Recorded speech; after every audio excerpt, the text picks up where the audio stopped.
మల్లారెడ్డి గారు నేనేగా సార్. మల్లారెడ్డి అంటే మీరే కదా. ధన్యవాదాలు అధ్యక్ష. రెండు విషయాలు చెప్తా అధ్యక్ష.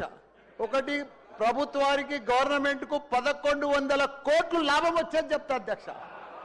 రెండోదేమో మా మేడ్చల్ కౌన్సిలర్లు, కార్పొరేటర్లు, సర్పంచ్ల బాధ చెప్తా అధ్యక్ష. 2 నిమిషాలు.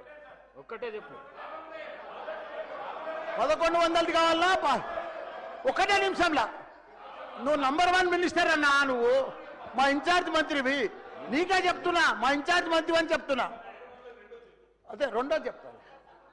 ఒకటి, మా అన్ని మాకు దిష్టి తగిలిందా ఏం తగిలిందో మా మేడ్చల్ నియోజకవర్గానికి 61 గ్రామాలు పోయి అన్ని మున్సిపాలిటీలు అయినాయి. 3 కార్పొరేషన్లు ఉన్నాయి, 7 మున్సిపాలిటీలు ఉన్నాయి. ఇంకా మనం 3 మున్సిపాలిటీలు చేసిర్రు. మాకు కౌన్సిలర్లు, కార్పొరేటర్లు అంతా కూడా 10 ఏళ్ల కోసం రిజర్వేషన్ తెచ్చినండి మా టీఆర్ఎస్ ప్రభుత్వం. ఇప్పుడు 5 ఏళ్లలోనే మొత్తం సమాప్తి చేసిరు కాబట్టి వాళ్ళంతా బాధపడుతున్నారు.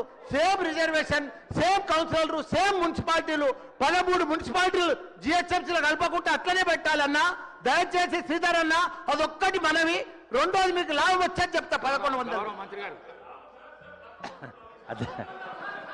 అధ్యక్ష నోట్ చేసుకోవడం జరిగింది అధ్యక్ష. మందుల సామ్యుల్ గారు. సార్ మీకు ధన్యవాదాలు సార్. మా నియోజకవర్గంలో వాయపచ్చ రాగే నేను కూడా పోయి పడతా. స్పీకర్ గారికి ధన్యవాదాలు. మా తుంగతుర్తి నియోజకవర్గం మద్దిరాల మండలం, నూతనకల్ మండలంలో గతం 60 సంవత్సరాల క్రితం అక్కడున్న చిన్న సన్నకారు రైతులు ఎర్రబాడు దొరల దగ్గర దాదాపు 3000 ఎకరాల భూమి ఉన్నారు. ఇంతవరకు వాళ్ళు పట్టాలు లేవు, ఏం లేవు, చాలా ఇబ్బంది పడతా ఉన్నారు. కనుక వారి పట్టాలు చేయించాలని మనం చేస్తా ఉన్నాం. అదేవిధంగా ఎస్ఆర్ఎస్పి కాలువలు అవుతున్నాయి, అన్నిటి కూడా లైనింగ్ చేయాలని. ఇప్పుడు వచ్చే నీళ్ళు కూడా వృధా పోతా ఉన్నాయి లైనింగ్ లేకపోవడం వల్ల. కనుక ఆడి కూడా కంప్లీట్ చేయాలని చెప్పి రాష్ట్ర ప్రభుత్వాన్ని మనం చేస్తా ఉన్నా. అదేవిధంగా నాకు 3 మండల నోట్ చేసుకోవడం జరిగింది అధ్యక్ష. రామదాస్ గారు.